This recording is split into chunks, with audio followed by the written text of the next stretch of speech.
اسلام اور متعدی امراض۔ ابتدائے افرینے سے ہی انسان کو بیماریوں اور وباؤں کا سامنا کرنا پڑ رہا ہے۔ جب اسے بیماریوں کے پھیلاؤ کے متعلق کوئی خاص علم نہ تھا تو وہ اس وقت بھی ان کو روکنے کی کوشش کرتا رہا۔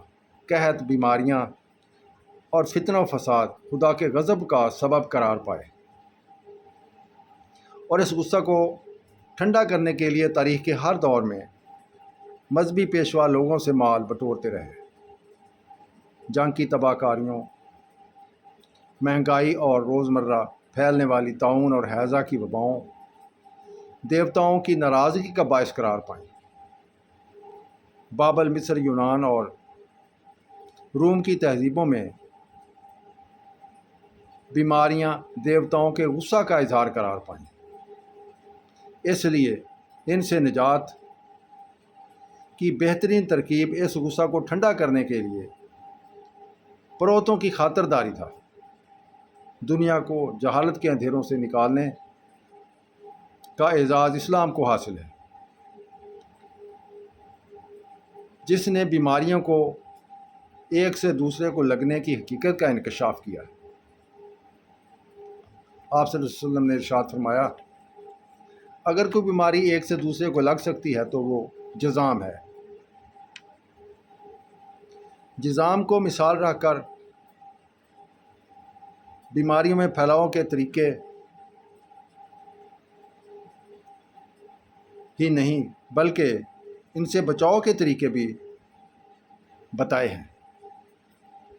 حضرت عائشہ رضی اللہ عنہ روایت فرماتی ہیں کہ آپ صلی اللہ علیہ وسلم نے ارشاد فرمایا کہ ناک کے اندر کے بال کوڑ کے مرض سے محفوظ رکھتے ہیں۔ مریض جب بات کرتا ہے تو اس کے منہ سے نکلنے والے جراثیم، وہ ہوا جو ہے وہ جراثیم آلود ہوتی ہے، اس لیے اس کے قریب جانا خطرے کا باعث ہو سکتا ہے۔ اس لیے آپ نے ارشاد فرمایا، جب تم کسی کوڑ کے مریض سے بات کرو تو اپنے اور اس کے درمیان 1 سے 2 تیر کے برابر فاصلہ رکھا کرو۔ مریض کے منہ سے نکلنے والے 1 سے 2 تیر کے برابر فاصلہ تقریباً 1.5 میٹر بنتا ہے، اور مریض کے منہ سے نکلنے والے جراثیم اتنی مسافت تک مار نہیں کر سکتے۔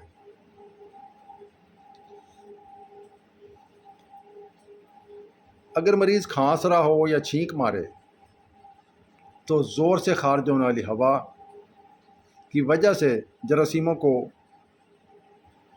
دور تک یہ ہوا جو ہے پہنچا سکتی ہے۔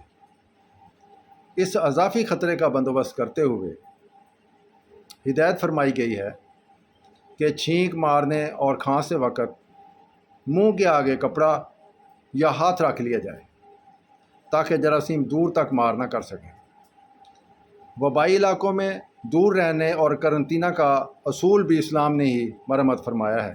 آپ کا ارشاد گرامی ہے، جب تم کسی ایسے علاقے میں ہو جہاں طاعون کی وبا کا سنو تو وہاں پر مت جاؤ، اور اگر وبا پھوٹتے وقت تم وہاں موجود ہو تو پھر وہاں سے مت نکلو۔ یہ ایک نہایت اہم اور حفاظتی نسخہ ہے۔ قوت مدافعت کا تصور بھی اسلام نے ہی دیا ہے۔ حضرت علی روایت کرتے ہیں کہ آپ نے ارشاد فرمایا، لکل داء اصل البرد، کہ جسم کی اصل بیماری جسم کی ٹھنڈک ہے۔ اس سلسلے میں وقت پر کھانے کی اہمیت واضح کرتے ہوئے ارشاد فرمایا کہ بہترین ناشتہ وہ ہے جو صبح جلد کیا جائے۔ اس طرح رات کا کھانا بڑی اہمیت کا حامل ہے۔ فرمایا، رات کا کھانا ضرور کھاؤ کیونکہ اسے ترک کر دینے سے بڑھاپا طاری ہو جاتا ہے۔ مزید فرمایا، رات کا کھانا امانت ہے۔